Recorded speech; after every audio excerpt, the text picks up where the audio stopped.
Questions करते हैं।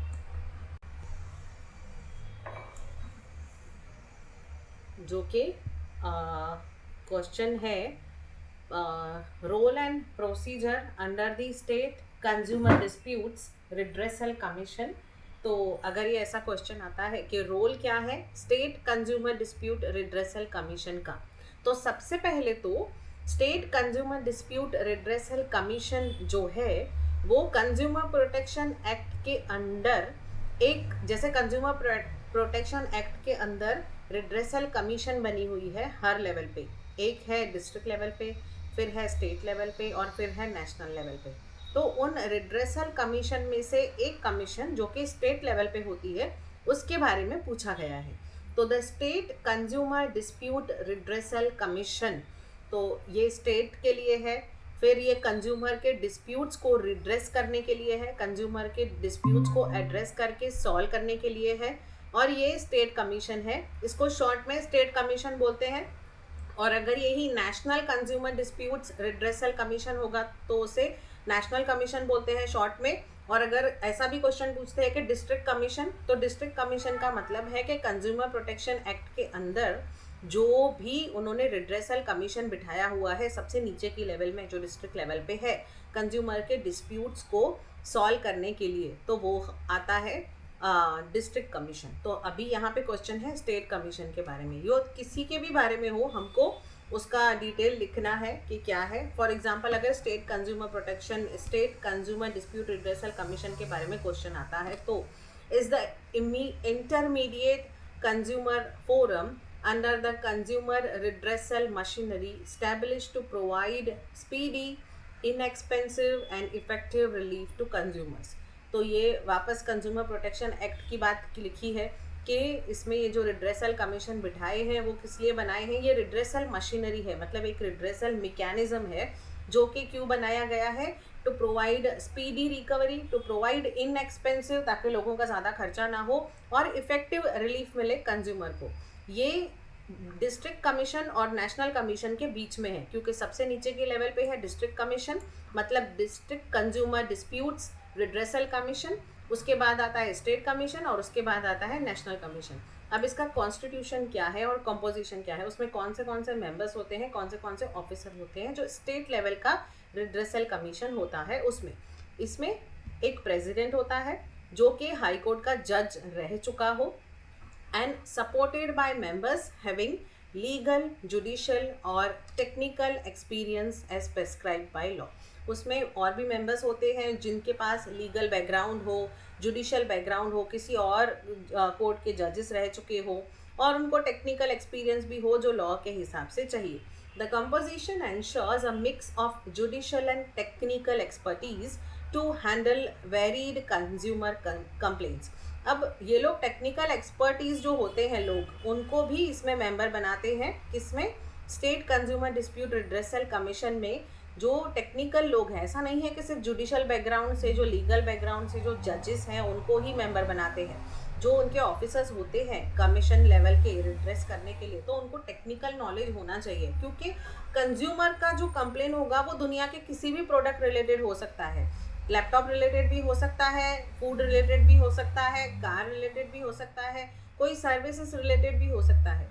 तो ये देखते हैं कि कोई टेक्निकल बंदा होना चाहिए, हो सकता है किसी केमिकल कंपोजिशन रिलेटेड हो, तो टेक्निकल बंदों को भी इनको अपॉइंट करना होता है in the office of this state consumer dispute redressal commission, जिसको शॉर्ट में स्टेट कमीशन भी बोलते हैं। तो इसका ये हमको याद रखना है, ये सिर्फ यहाँ के लिए एप्लीकेबल नहीं है, स्टेट कमीशन हो, डिस्ट्रिक्ट कमीशन हो कि नेशनल कमीशन हो, सब में ही जुडिशियल और टेक्निकल एक्सपर्टीज दोनों तरह के मिक्स जो होते हैं वो कंपोजिशन है उसका, मतलब जो लोग उसके ऑफिसर्स होते हैं वो कुछ टेक्निकल भी होंगे और कुछ जुडिशियल भी होंगे। एंड जुरिस्डिक्शन जो होगा पेक्यूनरी मॉनिटरी जुरिस्डिक्शन होगा। द स्टेट कमीशन का क्या मतलब, कितना लिमिट है। अभी यहाँ पे होता है कि स्टेट लेवल की कंप्लेंट्स तो आती ही है, बट मॉनिटरी लेवल भी है इसमें। मतलब क्या कि जो भी जैसे कि 1 करोड़ तक के अगर केसेस है, 1 करोड़ तक की कंप्लेन है, 1 करोड़ तक का गुड्स का डिफेक्ट है, 1 करोड़ तक की सर्विसेज के डेफिशिएंसीज की कंप्लेंट्स हैं, वो सब डिस्ट्रिक्ट लेवल में जाती है। 1 करोड़ से ज़्यादा, 1 करोड़ से 10 करोड़ तक की जो चीज़ें हैं वो स्टेट कमीशन के पास जाती है। 10 करोड़ से ऊपर की जो चीज़ें होती है वो नेशनल कमीशन के पास जाती है।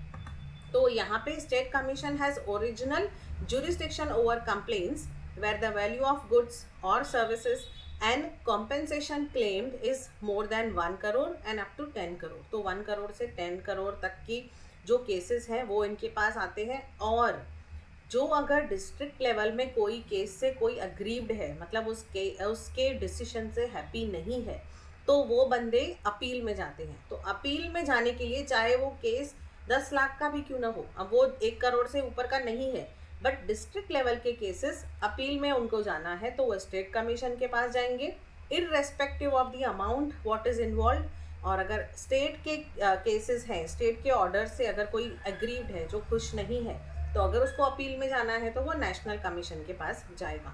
The appellate jurisdiction it hears appeals against order of district consumer commission within the state. तो इसका अपेलेट जुरिस्डिक्शन भी है, मतलब मॉनिटरी तो है ही ये फ्रेम किया हुआ, जो अभी मैंने बताया कि अगर अपील होगा तो डिस्ट्रिक्ट कंज्यूमर कमीशन के जो भी केसेस होंगे जो जिससे वो हैप्पी नहीं है और उनको अपील में जाना है, जो भी जिनके भी अगेंस्ट कोई केस आया, अगेंस्ट डिसीजन आया है, तो वो लोग अपेलेट जुरिस्डिक्शन जो स्टेट के पास जाएंगे, जो डिस्ट्रिक्ट लेवल के केसेस होंगे। फिर अमाउंट माइंड नहीं रखता है, अगर स्ट्रेट अवे 1 करोड़ से ज़्यादा का कोई कंज्यूमर ग्रीवेंस है तो वो स्टेट के पास जाएगा, 10 करोड़ से ज़्यादा का केस है तो वो नेशनल कमीशन के पास जाएगा, 1 करोड़ से कम के केसेस हैं वो डिस्ट्रिक्ट लेवल में जाएंगे, डिस्ट्रिक्ट लेवल के जो भी केसेस हैं अपील के लिए स्टेट में जाएंगे, स्टेट के जो भी केसेस हैं अपील के लिए नेशनल में जाएंगे।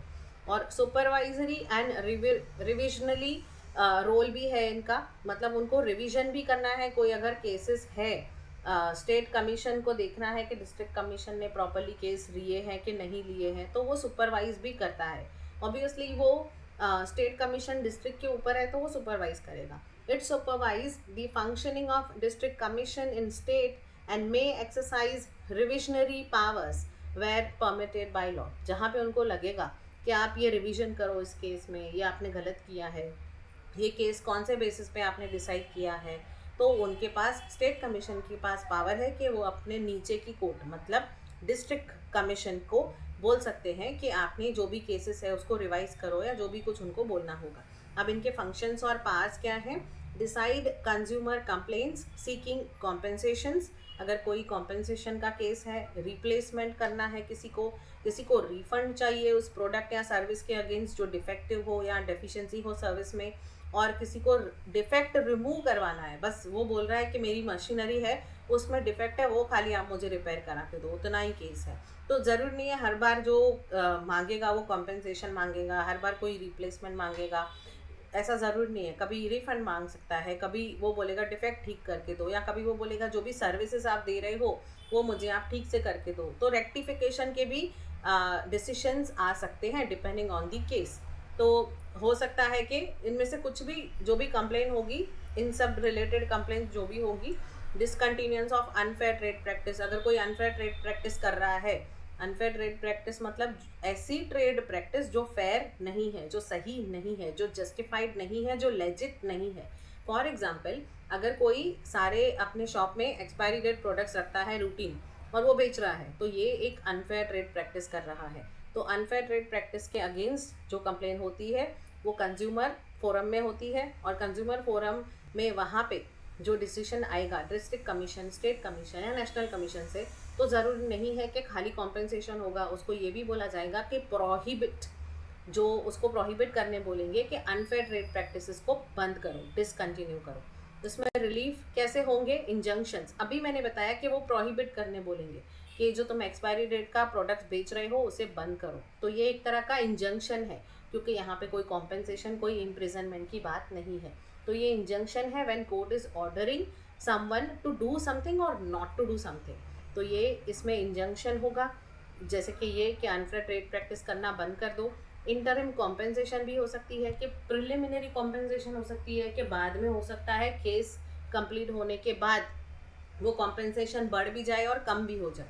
तो इंटरिम कॉम्पेंसेशन वो होती है जो जब हमें पता नहीं है कि केस में क्या होगा क्या नहीं, तो कोर्ट फिलहाल बोलेगी इतना तो तुम फाइन भर के रखो, या किसी का चेक बाउंस का केस है कुछ ऐसा कुछ है, तो कंज्यूमर प्रोटेक्शन एक्ट के पास जाएंगे तो वो बोलेगी कि कितना का चेक बाउंस का अमाउंट है, उतना आप 5 लाख पहले कोर्ट के पास, कमीशन के पास जमा कराओ, और फिर हम देखेंगे अगर फिर सॉल्व हो गया, अगर आपके फेवर में आ गया तो उतना आपको वापस मिल जाएगा, और अगर फेवर में नहीं आया तो ये वो रिटेन करके उसको दे देंगे। तो यहाँ पे इंटरिम कॉम्पेंसेशन के भी डिसीशंस आते हैं, इंजंक्शंस भी आते हैं, रिफंड भी बोल सकते हैं, कॉम्पेंसेशन मिलता है। तो ये सारे डिपेंडिंग अपॉन दी अर्जेंसी, अगर बहुत अर्जेंट है तो कोर्ट बोलेगी कि इंजंक्शन इमीडिएट बोलेगी कि इमीडिएटली इस चीज़ को बंद करो या इमीडिएटली ये चीज़ करो। तो depending upon the urgency of the cases, जैसे बाकी सारे कोर्ट्स काम करते हैं वैसे ये भी काम करता है। Order recall of unsafe goods and direct corrective advertising और रिफंड। हो सकता है कि वो ये भी बोले कि अनसेफ गुड्स है अगर, तो उनको रिकॉल करो। अगर उनको पता है कि गाड़ियों में डिफेक्ट है तो कंज्यूमर फोरम उनको बोलेगा कि इमीडिएटली जितनी भी ये बैच की गाड़ियां हैं उनको आप रिकॉल करो, वापस मंगवा लो, क्योंकि वो अनसेफ है। सिमिलर फॉर मेडिसिन, अगर उन्हें लग रहा है कि मेडिसिन में कुछ खराबी हुई है उसके कंपोजिशन में, तो वो गवर्नमेंट मतलब कंज्यूमर फोरम ऑर्डर कर सकता है, स्टेट डिसीजन दे सकता है, इंजंक्शन दे सकता है कि प्रोहिबिट कर सकता है, पहले तो आप इसकी सेल बंद करो, दूसरा तो आप जितने भी प्रोडक्ट ये मार्केट में गए हैं उसे रिकॉल करो। और करेक्टिव मेजर्स भी बोल सकते हैं, कोई गलत एडवर्टाइजिंग, फेक एडवर्टाइजिंग दिखा रहा है तो उसके लिए भी जो रिड्रेसल फोरम है वो भी ये काम रिड्रेसल फोरम, रिड्रेसल कमीशन का होता है। समन डॉक्यूमेंट्स, अगर डॉक्यूमेंट्स मंगवाने हैं कि कौन से बेसिस पे आप बोल रहे हो कि इस प्रोडक्ट में इतना लेड है, इस प्रोडक्ट में इतना आयरन है, तो वो डॉक्यूमेंट्स के लिए सामन कर सकते हैं। टेस्टिंग के लिए बोल सकते हैं, टेस्टिंग के लिए कहाँ करवाना होगा, एप्रोप्रिएट लेबोरेटरी में, तो हमने आज ही वो किया था। एग्जामिन विटनेसेस, अगर विटनेसेस को एग्जामिन करना है तो वो भी जो नेशनल कमीशन है, स्टेट कमीशन है या डिस्ट्रिक्ट कमीशन है उनका काम है। Call for records and direct investigation wherever necessary. फिर impose cost and award compensation, compensation award कर सकते हैं कि इसको कॉम्पेंसेशन मिलेगा या फिर आपका कॉस्ट इतना होगा, तो वो सक्सेसफुल कंज्यूमर्स जो होंगे उनका डिसीजन उनके फेवर में आएगा और उनको कॉम्पेंसेशन मिलेगा।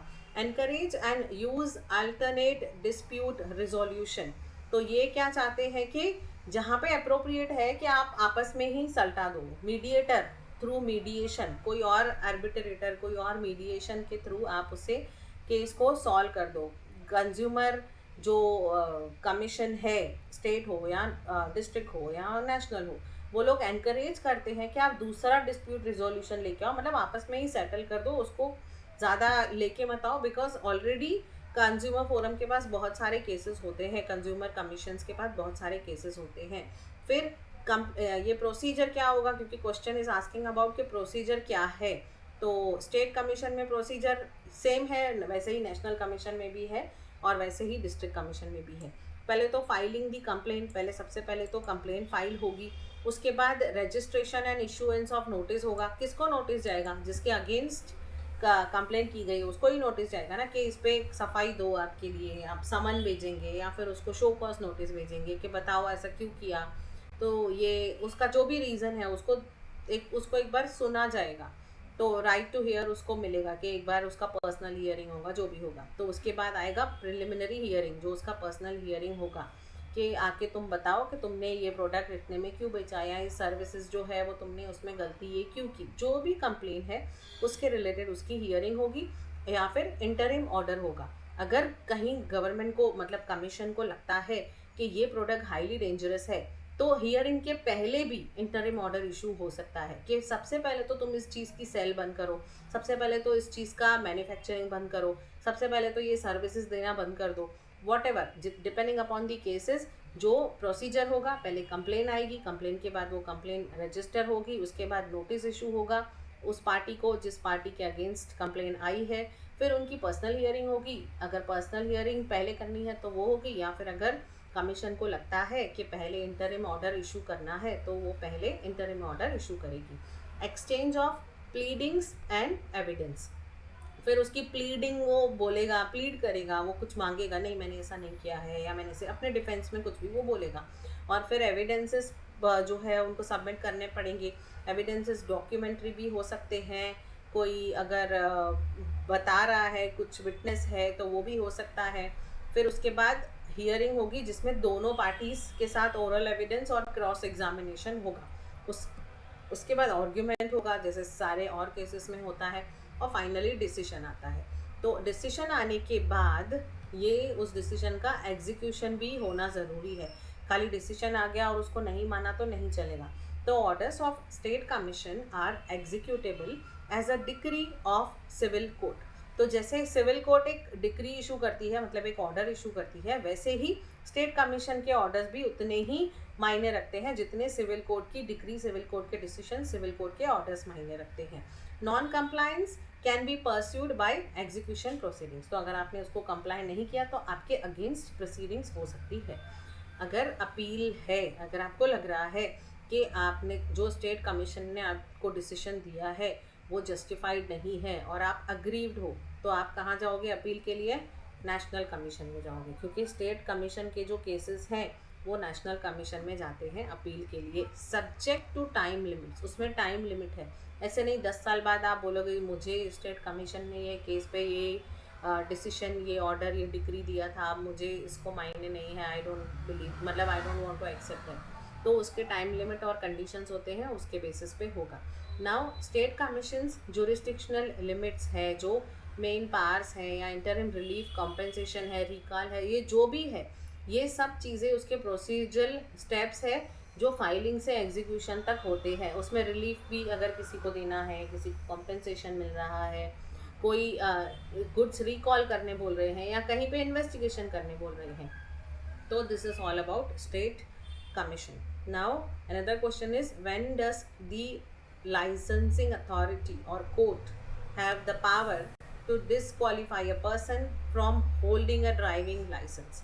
कब कोर्ट या लाइसेंसिंग अथॉरिटी उस बंदे को बोलेगी कि you can not hold a driving license?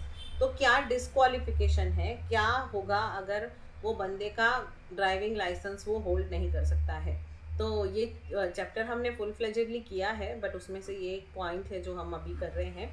तो लाइसेंसिंग अथॉरिटी क्या कर सकती है? मे सस्पेंड, कैंसल और refuse to renew a driving license on administrative और स्टैट्यूटरी ग्राउंड्स।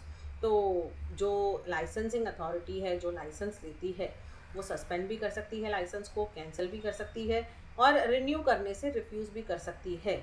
कौन से एग्जाम्पल्स हैं? एक तो मेडिकल अनफिटनेस है, किसी की फिज़िकल कैपेसिटी ही नहीं है गाड़ी चलाने की, उसके अगर फिज़िकली वो नहीं है साउंड या फिज़िकली वो प्रॉपर नहीं है, उसके हाथ पैर या जो भी बोल सकते हैं, तो वो फिज़िकली अगर उसकी कैपेसिटी नहीं है या मेंटली अगर उसकी कैपेसिटी नहीं है, तो ऐसे केसेस पे लाइसेंसिंग अथॉरिटी के पास पावर है कि वो उसका लाइसेंस सस्पेंड करे, कैंसिल करे, या फिर अगर वो रिन्यूअल के लिए आया है तो ना करे। Failure to comply with conditions of license, और लाइसेंस के कंडीशंस को कंप्लाई ना करे, फॉर्ज डॉक्यूमेंट्स दिखाए, आधार कार्ड, पैन कार्ड या और भी कोई डॉक्यूमेंट्स है तो वो फोर्ज्ड हो, वो सही नहीं हो, लेजिट नहीं हो, या फिर उसने कोई भी कॉन्ट्रावेन किया हो लाइसेंसिंग के रूल्स को, तो इन सब चीज़ों की वजह से आपका जो लाइसेंस है वो सस्पेंड हो सकता है।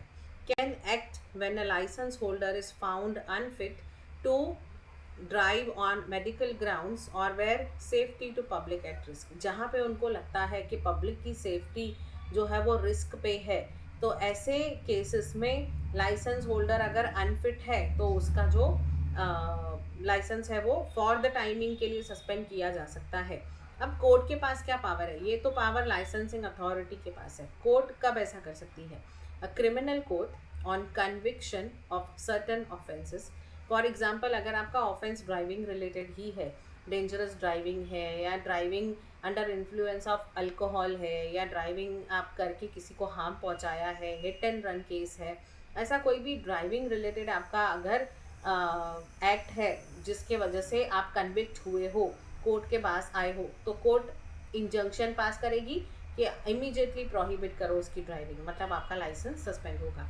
मे pass an order disqualifying the convicted person from holding or obtaining a driving license for a specified period और permanently, depending upon the case. अगर केस हिट एंड रन का है, ऐसा कुछ है, तो परमानेंटली हो सकता है आपका लाइसेंस सस्पेंड हो जाए, ड्राइविंग लाइसेंस। लेकिन अगर आपका कुछ और केस है, किसी आप इन्फ्लुएंस में गाड़ी चला रहे हो अल्कोहल के या ड्रग्स के, तो आपका कुछ स्पेसिफाइड पीरियड के लिए लाइसेंस सस्पेंड होता है। कोर्ट में also disqualify for repeated breaches. अगर बार बार आप कानून को तोड़ रहे हो, बार बार आपके अगेंस्ट केस आ रहा है, बार बार आप अल्कोहल के या ड्रग्स के इन्फ्लुएंस में गाड़ी चला रहे हो, मतलब आप नेग्लिजेंस हो, तो नेग्लिजेंस की पनिशमेंट के तौर पे भी कोर्ट आपके ड्राइविंग लाइसेंस को कुछ स्पेसिफाइड पीरियड के लिए या तो फिर परमानेंटली भी सस्पेंड कर सकती है।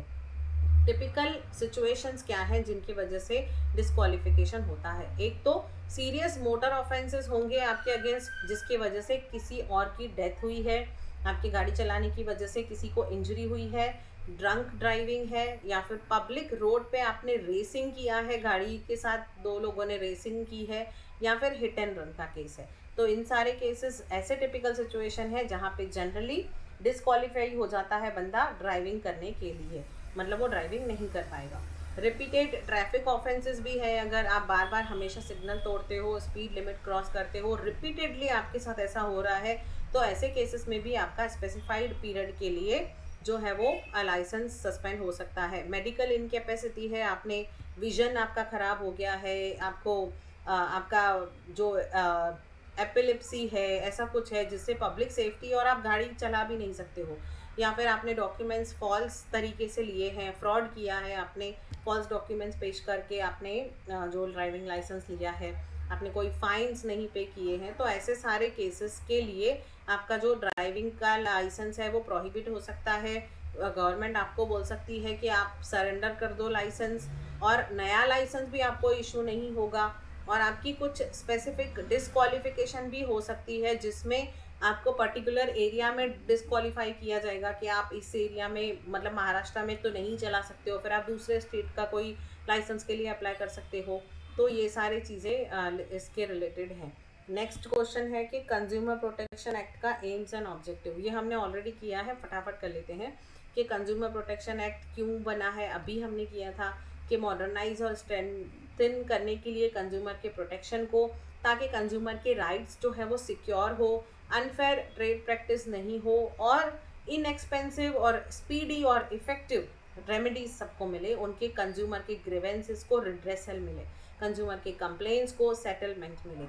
एम्स क्या है? एक तो protect and promote consumer rights, फिर है स्पीडी एंड इनएक्सपेंसिव रिड्रेसल, तो जो एक्सपेंसिव ना हो और स्पीड उनको रिड्रेसल मिले, स्पीडली उनका जो प्रॉब्लम्स है, वो डिस्प्यूट है, वो क्विकली सॉल्व हो जाए, और strengthening enforcement and modern institutions.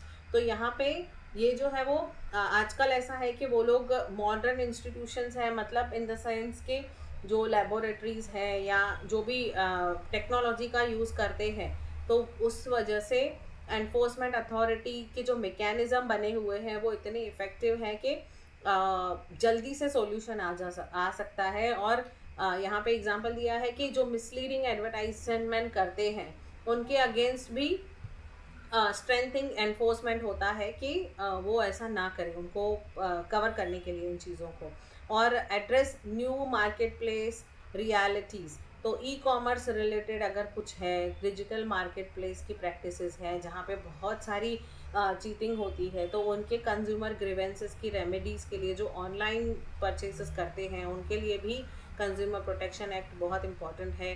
Product liability and class actions, तो प्रोडक्ट की लाइबिलिटी कितनी है, अगर वो जितना डिक्लेयर कर रहे हैं उतनी है या नहीं है, फिर उसके लिए क्या क्लास ऑफ एक्शन आप ले सकते हो। फिर है alternative dispute resolution and technology use. यहाँ पे ये जो पॉइंटर्स है ना, आपको एज इट इज़ लिखने की ज़रूरत नहीं है कि वो ही लिखना है, आप इसका जो हेडिंग है वो खुद भी अपने हिसाब से लिख सकते हो। अल्टीमेटली अगर आपको कंसेप्ट क्लियर है ना, तो आप अपने वर्डिंग्स में हेडिंग दे के उसके अंदर लिख सकते हो, depending upon the number of marks for which the question has given. Otherwise छोटा, मतलब 6 मार्क का क्वेश्चन है तो आपको इतना ज़्यादा एलोबरेट करने की ज़रूरत नहीं है। Alternative dispute resolution and technology use, तो डिस्प्यूट रिजोल्यूशन में टेक्नोलॉजी का यूज़ होता है, क्योंकि अभी जाके आपको फॉर्म भर के एप्लीकेशन नहीं देना है, आप सारे एप्लीकेशन कंज्यूमर प्रोटेक्शन के लिए कंज्यूमर रिड्रेसल कमीशन के पास ऑनलाइन कर सकते हो। फिर हायर पेक्यूनरी जुरिस्डिक्शन और एफिशिएंसी है कि यहाँ पे हाई वैल्यू डिस्प्यूट जो है वो हर वैल्यू दिया गया है, मतलब जुरिस्डिक्शन दी गई है सबको कि 1 करोड़ तक के जो है वो डिस्ट्रिक्ट के पास आएंगे, 1 करोड़ से 10 करोड़ जो है वो केसेस वो स्टेट के पास जाएंगे, और 10 करोड़ के ऊपर जो केस है वो नेशनल के पास जाएंगे। फिर उसके बाद स्ट्रिकल पेनल्टीज़ है, अगर कोई अनफेयर प्रैक्टिसेस कर रहा है, अनफेयर प्रैक्टिसेस का डेंजर हार्मफुल चीज़ें कर रहा है, तो उसके लिए भी स्ट्रिक्ट पेनल्टीज़ हैं। नाउ कमिंग टू दिस जो हमने कल यहाँ छोड़ा था, कल नहीं सुबह, distinction between tort and crime. तो tort and crime are both wrongful acts recognized by law but they differ in their nature, purpose and legal consequences। दोनों ही wrongful act हैं लॉ के हिसाब से, टॉर्ट भी और क्राइम भी। Tort is primarily a civil wrong against an individual, और क्राइम जो है वो एक पब्लिक रॉन्ग है अगेंस्ट स्टेट और अगेंस्ट दी सोसाइटी, पूरी सोसाइटी के हिसाब से वो रॉन्ग है। और टॉर्ट एक इंडिविजुअल के अगेंस्ट किया हुआ रॉन्ग है। टॉर्ट का मीनिंग क्या है? Tort is a civil wrong other than breach of contract for which the remedy is an action for unliquidated damages। इतना तो आपको याद करना ही है, हालांकि मैंने भी नहीं किया बट करना पड़ेगा सुबह तक। A tort is a civil wrong other than breach of contract for which the remedy is an action for unliquidated damages। It involves breach of legal duty imposed by law। अगर कहीं भी legal duty जो impose की है law ने उसका breach हो रहा है, मतलब वो टॉर्ट हो गया। जहाँ पे लीगल राइट वॉयलेट हो रहा है, जहाँ पे लीगल ड्यूटी का ब्रीच हो रहा है, वहाँ पे मतलब वो सिविल रॉन्ग हो गया, और सिविल रॉन्ग हो गया मतलब वो टॉर्ट है। Examples negligence, nuisance, defamation, assault, ये सारे एग्जाम्पल्स हैं। ये एग्जाम्पल्स भी इंपॉर्टेंट है, इन पे भी बहुत क्वेश्चंस आते हैं। Crime is an offence against the state or a society as a whole, it is punishable under criminal law। तो क्राइम जो होगा उसमें पनिशमेंट होगी आपके अगेंस्ट, आपको जेल में जाना पड़ेगा। लेकिन आपने टॉर्ट अगर कमिट किया है तो आपको जेल में नहीं जाना पड़ेगा, आपको कॉम्पेंसेट करना पड़ेगा। तो it is punishable under criminal law and proceedings are initiated by the state. तो स्टेट कोर्ट से ही प्रोसीडिंग्स होते हैं अगर वो क्रिमिनल है तो होगा मर्डर, थेफ्ट और रॉबरी के एग्जाम्पल्स हैं।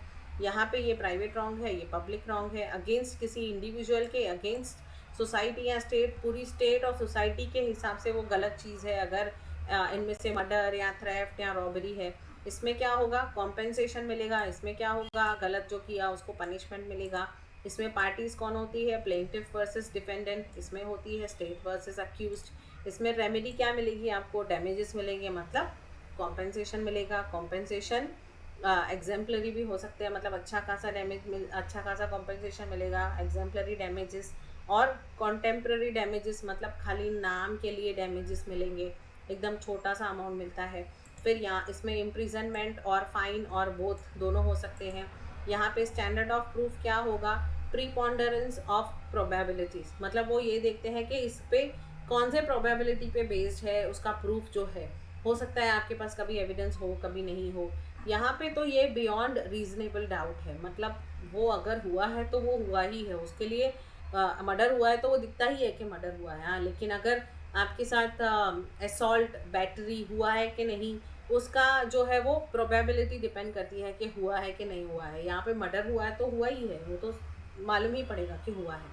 नॉट ऑलवेज नेसेसरी, इंटेंशन ज़रूरी नहीं है टॉर्ट के टाइम पे इंटेंशनली किया गया गुनाह हो, लेकिन ये जनरली जो क्राइम होता है वो इंटेंशन के साथ ही होता है, जानबूझ के किया होता है। गलती से कोई किसी का मर्डर नहीं कर लेता है। Can be compromised in some cases, इसीलिए जनरली लिखा हुआ है। कैन बी कॉम्प्रोमाइज्ड, यहाँ पे कॉम्प्रोमाइज्ड हो सकता है। जनरली नॉन कंपाउंडेबल, ये कॉम्प्रोमाइज़ नहीं होता है, मतलब यहाँ पे पार्टी सेटल करके कॉम्प्रोमाइज़ कर सकते हैं। यहाँ पे सिविल कोर्ट में जाना है, यहाँ पे क्रिमिनल कोर्ट में जाना है। फिर एक्सप्लेनेशन ऑफ डिफरेंसेस वही है, हम लोग उसमें ज़्यादा टाइम नहीं वेस्ट कर रहे हैं। अप्रोप्रिएट लेबोरेटरी हमने आज ही किया था। 21A appropriate laboratory under consumer protection act 1986, जो कि स्टेट गवर्नमेंट या सेंट्रल गवर्नमेंट रिकॉग्नाइज करती है ऐसी जगहों को जहाँ पे एनालिसिस टेस्ट किसी गुड्स के बारे में। ये सिर्फ गुड्स से रिलेटेड है, कोई सर्विसेज का आप लेबोरेटरी में टेस्टिंग नहीं कराओगे। तो यहाँ पे सिर्फ गुड्स के डिफेक्ट के रिलेटेड, जहाँ पे कोई भी गुड्स के रिलेटेड कोई प्रॉब्लम है तो एक्सपर्ट रिपोर्ट की ज़रूरत है, तो वो अप्रोप्रिएट लेबोरेटरी के पास जाता है। Under the consumer protection act, when a complaint alleges that a good suffer from defect, अगर कोई किसी कंप्लेन आती है किसी गुड से रिलेटेड कि इसमें ये डिफेक्ट है, जैसे कि हमने एग्जांपल लिया था कि मैगी का, कि वहाँ पे कंप्लेन थी कि उसमें लेड का कंटेंट जो है वो ज़्यादा है, तो इसीलिए ऐसे केसेस में उनको साइंटिफिकल एंड टेक्निकल एग्जामिनेशन के लिए भेजा जाता है टू अप्रोप्रिएट लेबोरेटरीज, जो कि रिकॉग्नाइज्ड है स्टेट एंड गवर्नमेंट के थ्रू। वहीं पर ही उसका टेस्टिंग होगा, उसका रिपोर्ट आएगा और वो एक प्रॉपर एविडेंस होगा, क्योंकि वहाँ पे एक्सपर्ट्स हैं जो उसका टेस्टिंग कर रहे हैं, और उस रिपोर्ट के हिसाब से जो है वो डिसीजन लेता है कंज्यूमर रिड्रेसल कमीशन। ये उतना ही है उसमें। फिर ये सिर्फ रोल लिखा है कि कंज्यूमर फोरम जो है वो सैंपल मंगाएगा, फिर वो सैंपल सील करेगा, फिर अप्रोप्रिएट लेबोरेटरी को भेजेगा, फिर लेबोरेटरी टेस्ट करेगी, एनालिसिस करेगी, उसके बाद वो रिपोर्ट सबमिट करेगी कंज्यूमर फोरम के पास within prescribe time limit, ऐसे नहीं कि अनएक्सपेक्टेड फॉर एवर टाइम लगाएगी। फिर लेबोरेटरी रिपोर्ट के वजह से फोरम जो है, कंज्यूमर फोरम जो है, कंज्यूमर रिड्रेसल कमीशन जो है वो डिसाइड करेगा कि गुड्स डिफेक्टिव है या नहीं है, कितना कंपनसेशन होना चाहिए, ऑर्डर क्या देना चाहिए, रिप्लेसमेंट देना चाहिए कि उसको प्रोहिबिट करना चाहिए कि रिकॉल करना चाहिए, जो भी उनको डिसीजन लेना है वो इस टेस्ट पे डिपेंड करता है। इसीलिए अप्रोप्रिएट लेबोरेटरी का बहुत इंपॉर्टेंस है। कंक्लूजन यही है, difference tort and breach of trust. अब जैसे टॉर्ट और क्राइम में डिफरेंस है, टॉर्ट और ब्रीच ऑफ कॉन्ट्रैक्ट में डिफरेंस है, वैसे ही टॉर्ट और ब्रीच ऑफ ट्रस्ट में भी डिफरेंस है। Tort and breach of trust are both civil wrongs, दोनों ही सिविल रॉन्ग्स ही है, but they differ in nature, origin and remedies. उनका नेचर अलग है, उनका ओरिजिन अलग है, उनके लिए रेमेडीज अलग है।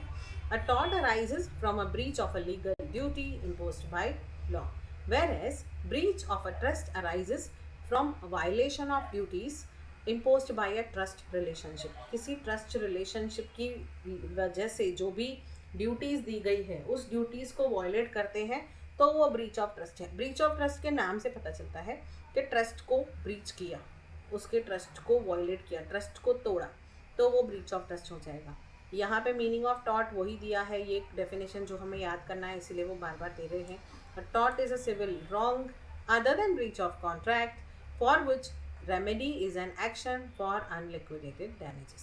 It involves breach of duty fixed by law and owed to personal generally। ये वापस वही एग्जाम्पल हमेशा लिखना है हमको। फिर breach of trust occurs when the trustee fails to perform his duties honestly and faithfully towards beneficiary। तो जहाँ पे बेनिफिशरी के अगेंस्ट जो भी उसकी ड्यूटीज़ हैं उसको वो प्रॉपरली परफॉर्म नहीं कर रहा है, तब कहा जाएगा कि उसने ट्रस्ट को ब्रीच किया। अब ट्रस्टी जो होगा, मतलब क्या, ट्रस्टी का मतलब क्या होता है पता है, कि जिसको कोई चीज़ दी गई है कि आप उस चीज़ के ट्रस्टी हो। ट्रस्टी कभी भी उस चीज़ के ओनर नहीं होते हैं, वो उसके कस्टोडियन जैसे होते हैं, जो उस चीज़ की रखवाली करते हैं, जो उस चीज़ का ध्यान रखने के लिए होते हैं। तो अगर ये वो जो चीज़ होगी वो किसी न किसी को बिलोंग कर रही होगी। फॉर एग्जांपल एक प्रॉपर्टी है, एक बंगलो है जो एक ट्रस्ट का है और उसमें वो ट्रस्टी है, लोग, उनका काम है उस प्रॉपर्टी का ध्यान रखना, क्योंकि बेनिफिशियरी जो है वो अलग है। बेनिफिट्स किसको सोसाइटी को मिल रहा है या वो प्रॉपर्टी एक्चुअली किसको बिलोंग करती है वो अलग चीज़ है। बट एज ए ट्रस्टी अगर आपकी जो भी आपको आपकी ड्यूटीज़ परफॉर्म करनी है, मतलब उस प्रॉपर्टी का ध्यान रखना है, उस प्रॉपर्टी को हार्म नहीं होना चाहिए, तो आपने अपनी ड्यूटीज़ ऑनेस्टली और फेथफुली नहीं निभाई, तो वहाँ पे आपने ब्रीच ऑफ ट्रस्ट किया। It arises from violation of obligations under a trust. अब ट्रस्ट क्या है, ट्रस्ट के रिलेटेड एक अलग लॉ है, इंडियन ट्रस्ट एक्ट 1882 में बना है। तो उस एक्ट के अंडर दिए गए हैं कि कौन से ऑब्लिगेशन ट्रस्टीज़ के होते हैं, और अगर ट्रस्टीज ने उस ऑब्लिगेशन, उस ड्यूटीज़ को परफॉर्म नहीं किया प्रॉपरली, फेथफुली, तो कहा जाएगा कि उसने ट्रस्ट को ब्रीच किया। अब यहाँ पे ये सिविल रॉन्ग है, ये भी सिविल रॉन्ग है, बट यहाँ पे वायलेशन ऑफ ट्रस्ट किया है उसने। यहाँ पे ड्यूटी लॉ बताता है, मतलब लॉ ही बताता है कि क्या लीगल राइट है और क्या लीगल राइट नहीं है। अगर लीगल राइट तोड़ा जाता है तो ही तो वो टॉर्ट होता है। यहाँ पे duty arise from trust relationship, जो ट्रस्ट का रिलेशनशिप होता है बिटवीन ट्रस्टी एंड बेनिफिशियरी, उस रिलेशनशिप की वजह से ये सोर्स का ड्यूटी, उसका जो ड्यूटी का सोर्स है वो डिसाइड होता है। रिलेशनशिप यहाँ पे कोई ज़रूरी नहीं है टॉट, अगर आपके साथ किसी ने डिफेमेशन किया तो ज़रूर नहीं है कि आपका उसके साथ कोई रिलेशनशिप हो, लेकिन यहाँ पे फिड्यूशियरी रिलेशनशिप होता है। फिड्यूशियरी रिलेशनशिप मतलब लीगल रिलेशनशिप होता है of a trustee and a beneficiary. तो ये क्या पार्टीज होगी, ट्रस्टी एंड बेनिफिशियरी। यहाँ पे प्लेंटिफ एंड डिफेंडेंट। इंटेंशन हो सकता है इंटेंशनली हो सकता है नॉन इंटेंशनली हो रहा हो।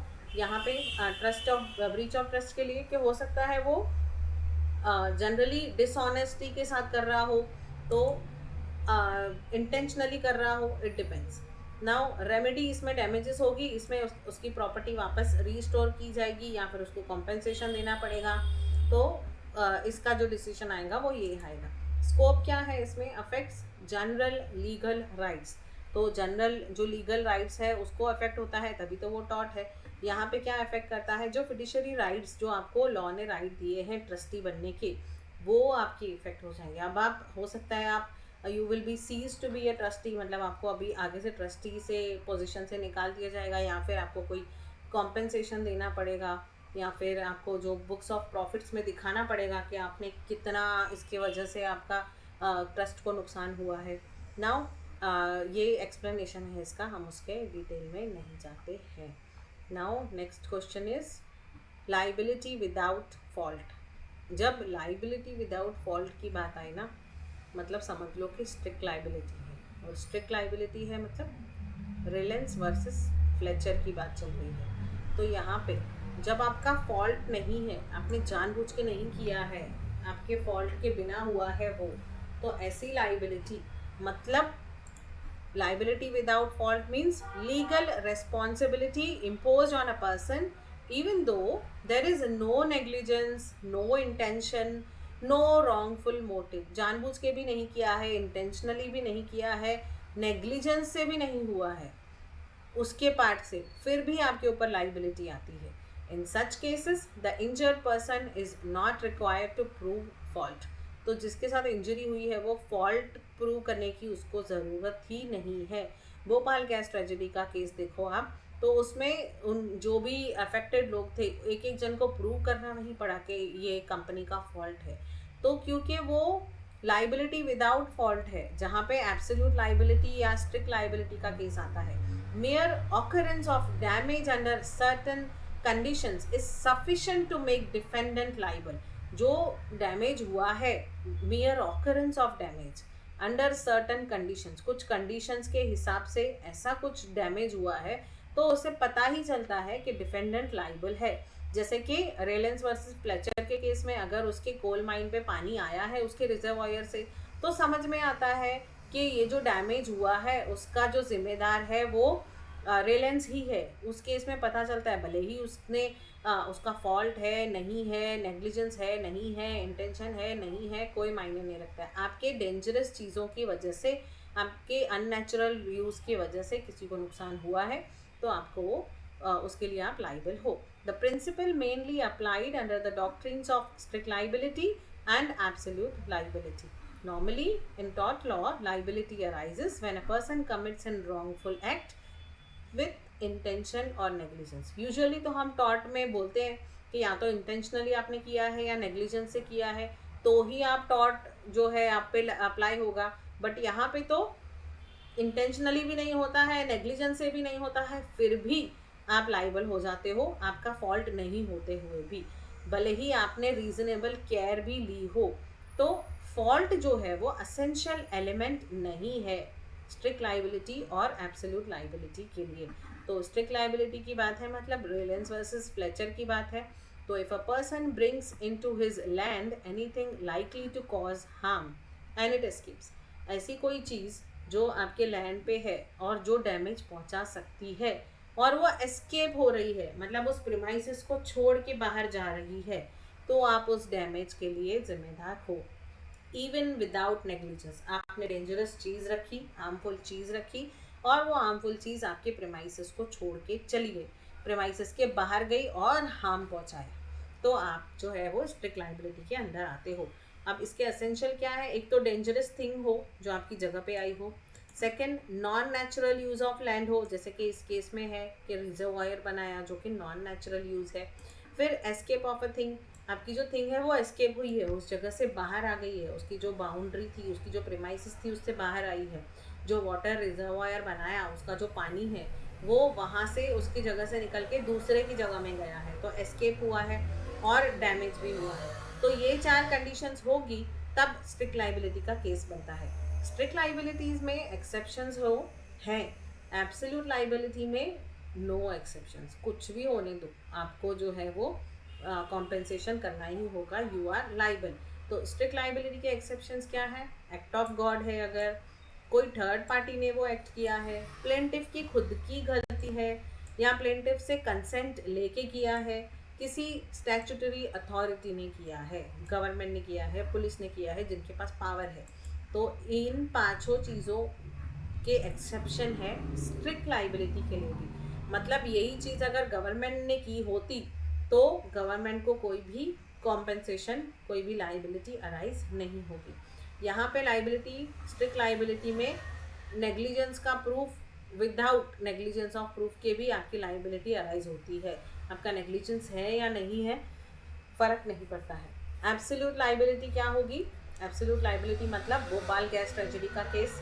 तो in India supreme court evolve the principle of absolute liability. Supreme court इस प्रिंसिपल को लेके आए हैं।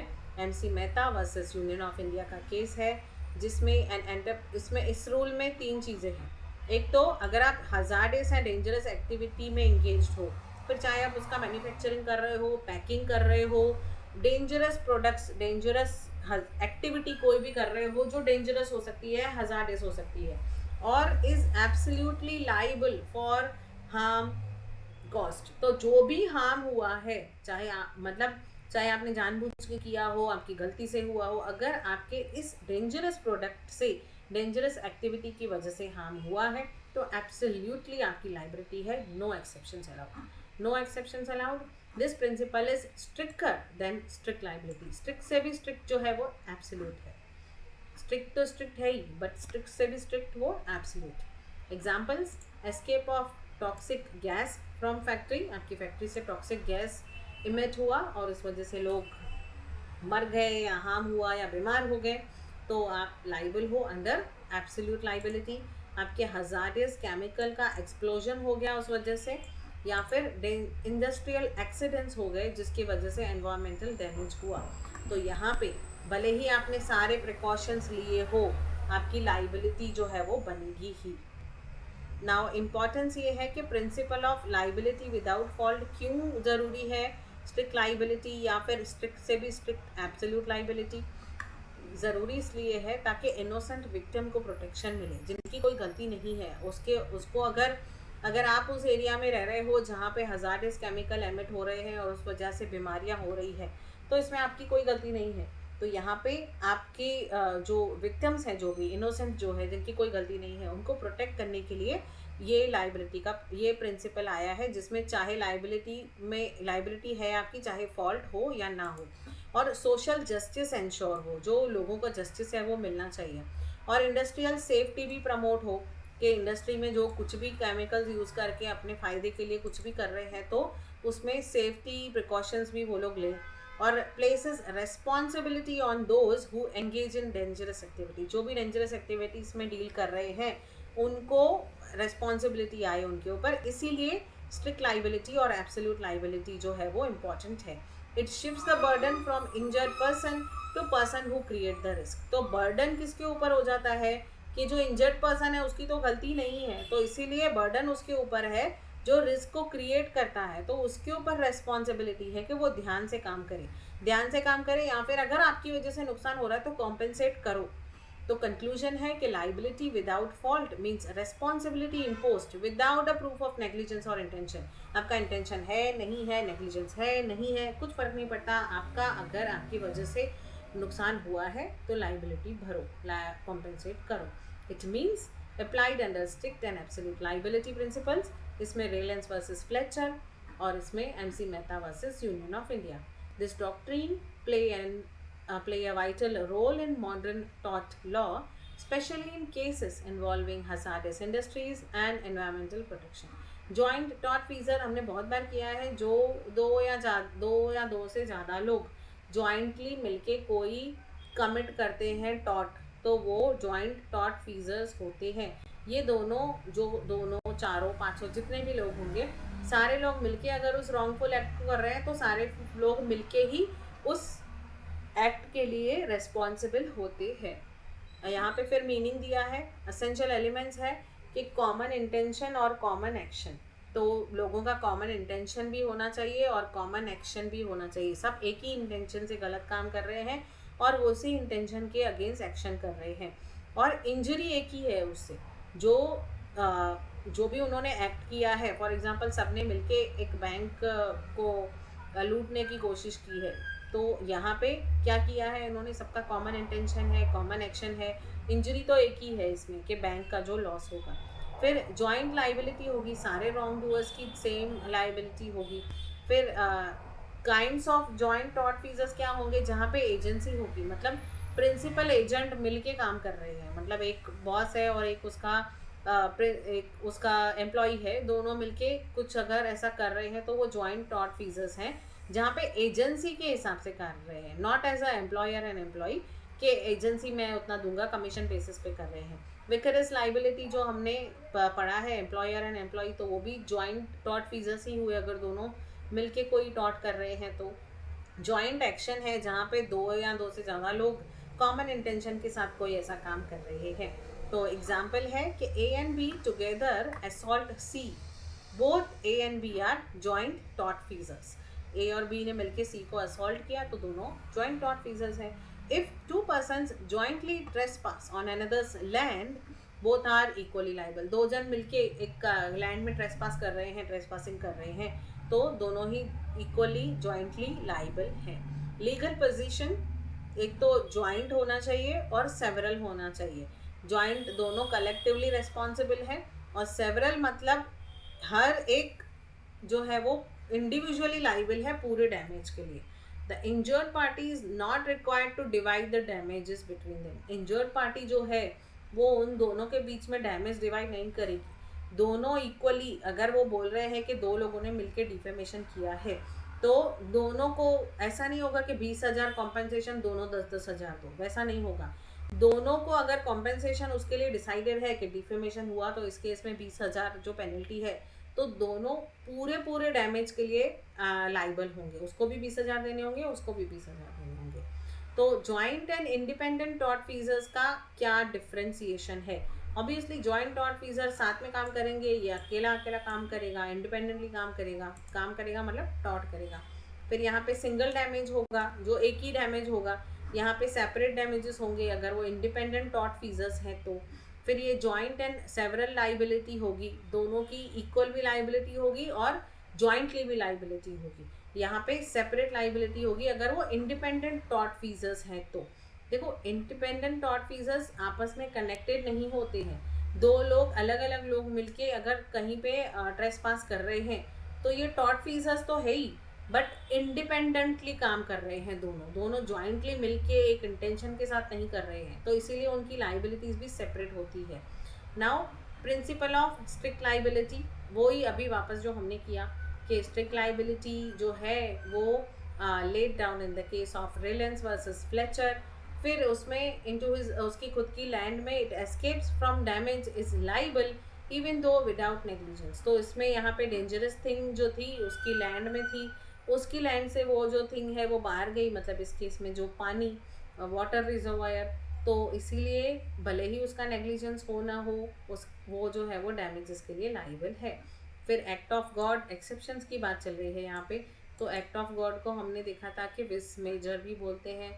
फिर थर्ड पार्टी ने कोई एक्ट किया है, तो थर्ड पार्टी ने अगर वो रिजर्वायर बनाया होता या थर्ड पार्टी ने जो है वो कॉन्ट्रैक्ट लिया होता और रिजर्वायर बनाने का काम किया होता और उसकी गलती की वजह से यहाँ पे वाटर से हार्म हो जाता अगर रेलेंस वर्सेस फ्लेचर के केस में, तो ऐसे केसेस में भी रेलेंस को जो है वो फ्लेचर को जो है वो डिफेंड हो जाता, उसको डिफेंस मिल जाता एक तरह का कि उसकी गलती नहीं थी। उसकी गलती नहीं थी तो वो तो वैसे भी उसकी गलती नहीं है, बट ये है कि डिफेंस मिल जाता है। ये एक्सेप्शन है स्ट्रिक्ट लाइबिलिटी के लिए कि if the escape is caused by wrongful act of an independent third person, वो कोई इंडिपेंडेंट पर्सन है। हाँ, अगर इसका कॉन्ट्रैक्टर होगा तो वो तो रिलेटेड हो जाएगा, कॉन्ट्रैक्टर होगा मतलब विकेरियस लाइबिलिटी आ जाएगी कि कॉन्ट्रैक्टर ने तो आपके लिए ही काम कर रहा है, तो वहाँ पे फिर वही अगेन वापस रेलैंड वर्सेस फ्लेचर के केस में जो डिफेंडेंट है वही फॉल्ट में आ जाता। बट हाँ, अगर कोई थर्ड पार्टी ये काम कर रही है जहाँ पे डिफेंडेंट का कोई कंट्रोल नहीं है, तो वहाँ पे डिफेंडेंट लाइबल नहीं है। तो प्लेंटिफ का खुद का डिफॉल्ट है, अगर प्लेंटिफ की खुद की गलती है तो यहाँ पर भी जो है ये एक्सेप्शन है, यहाँ पे भी स्ट्रिक्ट लाइबिलिटी का केस नहीं बनता है। Consent of plaintiff voluntary not fit injury, मतलब उसका वॉलंटरीली वो कर रहा है, उससे पूछ के कंसेंट लेके किया गया है, तो भी यहाँ पे अगर उसको पूछ के किया होता कि वाटर रिजर्वायर का यहाँ पे हम लोग ये कंस्ट्रक्ट कर रहे हैं, ये प्रॉब्लम हो सकती है नहीं हो सकती है, जो भी है आपस में कोल माइन है, कंसेंट लिया होता प्लेंटिफ का, तो प्लेंटिफ शायद उसके अगेंस्ट केस भी नहीं करता क्योंकि वो वॉलंटरीली बोल रहा है कि उसको इंजरी लगेगी ही नहीं, जो इंजरी के लिए वो केपेबल ही नहीं होगा कि वो कॉम्पेंसेशन मांगे। If the plaintiff has expressly और impliedly consented to the existence of dangerous thing he can not claim compensation, तो वो कॉम्पेंसेशन क्लेम नहीं कर सकता है। फिर स्टैट्यूटरी अथॉरिटी ने अगर किया है यही काम, अगर गवर्नमेंट ने किया है किसी ब्रिज बनाने के लिए, रोड बनाने के लिए या रिजर्वायर बनाने के लिए गवर्नमेंट ने किया होता, तो फिर भी वो डिफेंडेंट नॉट लाइबल है। अगर कॉमन बेनिफिट की वजह से किया है कि if dangerous thing is maintained for common benefit for both plaintiff and defendant, दोनों के एक कॉमन बेनिफिट की किया है, मतलब दोनों ने सोचा है कि चलो ड्रेनेज सिस्टम बनाते हैं, रिजर्वायर बनाते हैं, दोनों को काम आएगा, तो कॉमन बेनिफिट की वजह से किया है तो भी स्ट्रिक्ट लाइबिलिटी का केस नहीं बनता है, कोई भी कॉम्पेंसेशन नहीं देना पड़ेगा। तो एग्जाम्पल है जॉइंट ड्रेनेज सिस्टम। अब ये है कि स्ट्रिक्ट लाइबिलिटी के लिए एक्सेप्शंस हैं, बट एब्सोल्यूट लाइबिलिटी के लिए कोई भी एक्सेप्शंस नहीं है, क्योंकि एब्सोल्यूट लाइबिलिटी तो स्ट्रिक्ट से भी स्ट्रिक्ट है, एब्सोल्यूटली लाइबिलिटी है। तो MC Mehta versus union of India याद रखना है। वो भी जस्ट इमी रेमेडियम हमने कल ही किया कि जहाँ राइट वहाँ रेमेडी, जहाँ राइट मतलब जस्टिस वहाँ रेमेडी, तो जहाँ पे राइट है वहाँ पे उसके लिए रेमेडी अवेलेबल है। मतलब राइट जो है वो, अगर आपके राइट्स एक घर है तो वो राइट्स के लिए उस घर का नाम है ओबिजस इबी रेमेडियम, मतलब उनके लिए एक सेफ्टी है, उनके लिए एक रेमेडी है। अगर कोई भी राइट को तोड़ेगा तो उसके अगेंस्ट जो है वो रेमेडी है। अगर कोई भी लीगल राइट आपका वायलेट हो रहा है तो उसके लिए रेमेडी अवेलेबल है। उसी मैक्सिम को कहते हैं ओबिजस इबी Remedium. It signifies that whenever a legal right of a person is violated, the law provides a remedy for its enforcement। तो लॉ उसके एनफोर्समेंट के लिए रेमेडी बनाती है ताकि ये जो राइट्स है ये एनफोर्स्ड रहे, उस राइट को कोई तोड़े नहीं, उस राइट को कोई वायलेट ना करे। मतलब सामने वाले की जो ड्यूटी है कि अगर मेरा राइट है कि मैं एक अच्छी एरिया में विदाउट कोई न्यूसेंस के साथ रहूं, तो मेरे इस राइट को कोई भी वायलेट ना करे ताकि मुझे लीगल इंजरी ना हो, और लीगल इंजरी हुई तो फिर उसके लिए रेमेडी अवेलेबल है। तो ये maxim is a fundamental principle of law. It ensures that rights are not merely theoretical but are practically enforceable.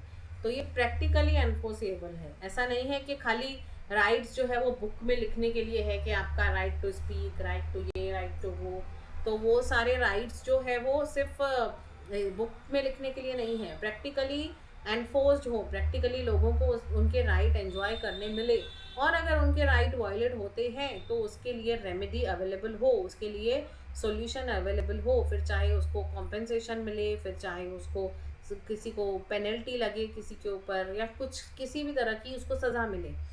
If a person suffers a legal injury he has a right to approach court of law for redress. तो court of law के पास वो redressal के लिए, solution के लिए जा सकता है।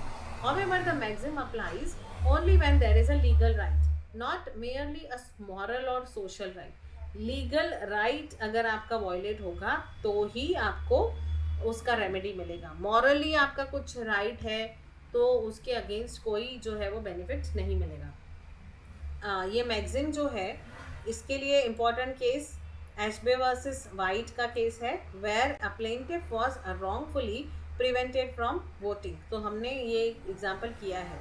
तो अगर वो वोटिंग के लिए उसको नहीं वोट नहीं दिया जाएगा, तो यहाँ पे क्या हुआ, उसका राइट है फंडामेंटल के उसको वोट देने दिया जाए, लेकिन अगर उससे वो राइट उसका छीन लिया गया उससे वो राइट, तो यहाँ पे क्या हुआ कि वॉयलेशन ऑफ लीगल राइट हुआ. तो इसीलिए उसके अगेंस्ट रेमेडी अवेलेबल है, उसको कॉम्पेंसेशन मिलेगा.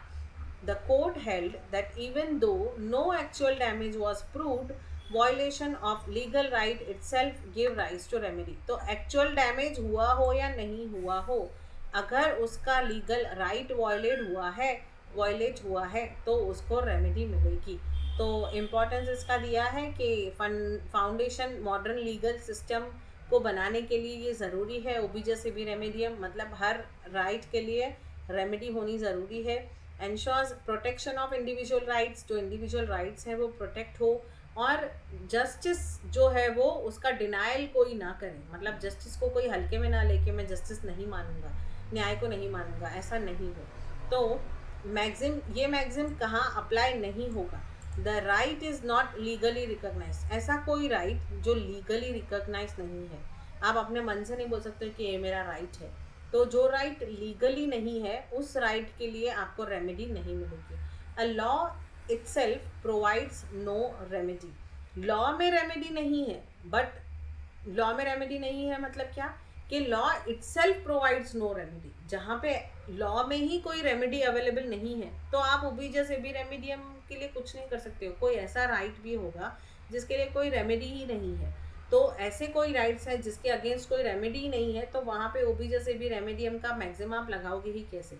सोवेरियन इम्यूनिटी सर्टन केसेस में है. सोवेरियन मतलब जो अथॉरिटीज़ है, फॉर एग्जांपल जो गवर्नमेंट है, उनके पास कुछ इम्यूनिटीज़ है ओबिजस एबी रेमेडियम के हिसाब से. जैसे कि अगर पार्लियामेंट में उनके ऊपर कोई भी डिफेमेशन का केस नहीं करेगा, क्योंकि सोवेरियन इम्यूनिटी है उनके पास. और वहाँ पे ये एक सर्टन केस है, जैसे कि पार्लियामेंट में उनको कोई भी डिफेमेशन का केस नहीं करेगा, तो यहाँ पे कोई ये नहीं बोलेगा कि ओबिजस एबी रेमेडियम का मैक्सिमम अप्लाई होना चाहिए क्योंकि ये लीगल राइट है, तो फिर वो राइट वॉयलेट हुआ है, मुझे इंजरी हुई है, मेरा डिफेमेशन हुआ है, तो मुझे जो है वो कॉम्पेंसेशन मिलना चाहिए. तो कुछ कुछ एरियाज में सोवेरियन इम्यूनिटीज़ है.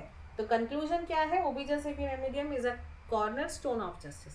It guarantees that every legal right has a corresponding remedy and ensures that courts uphold and protect the rule of law. तो कोर्ट उसे पकड़ के रखे, रूल ऑफ लॉ को प्रोटेक्ट करे, और कोर्ट हमेशा रेमेडी दे जहाँ पर भी किसी का राइट जो है वो वायलेट हुआ है.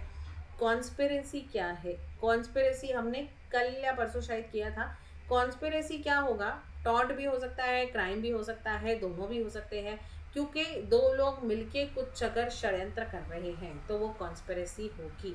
तो in a tort law conspiracy refers to an agreement between two और मोर पर्सन. अब कॉन्स्पिरेसी कोई अकेले नहीं करेगा. कॉन्स्पिरेसी मतलब मिली भगत करके कुछ षड्यंत्र करेंगे, तो वो दो लोग तो एटलीस्ट उसमें चाहिए. तो conspiracy refers to arrangement between two और more persons to commit an unlawful act और commit an lawful act by unlawful means. कोई एक तो आप अनलॉफुल एक्ट कर रहे हो, दो या दो से ज़्यादा लोग मिलके, तो वो कॉन्स्पिरेसी है. आप लॉफुल एक्ट कर रहे हो बट अनलॉफुल तरीके से, तो वो भी कॉन्स्पिरेसी है, जिसके वजह से किसी और को हार्म हो, जिसके वजह से किसी और को डैमेज हो.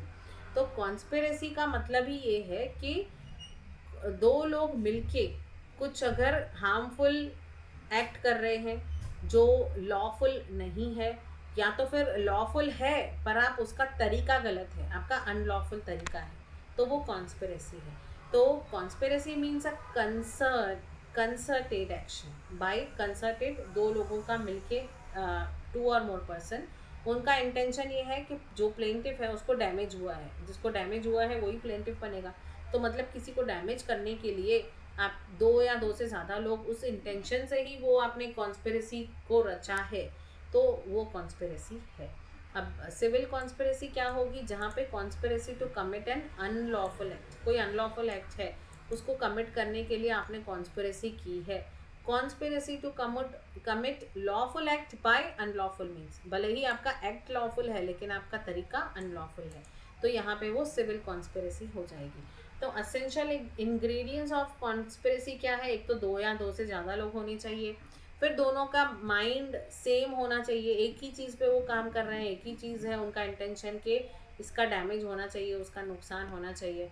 अनलॉफुल ऑब्जेक्ट होगा या फिर अनलॉफुल मीन्स होगा, या तो फिर आपका ऑब्जेक्टिव जो है वो लॉफुल नहीं है, या तो फिर आपका तरीका जो है वो लॉफुल नहीं है।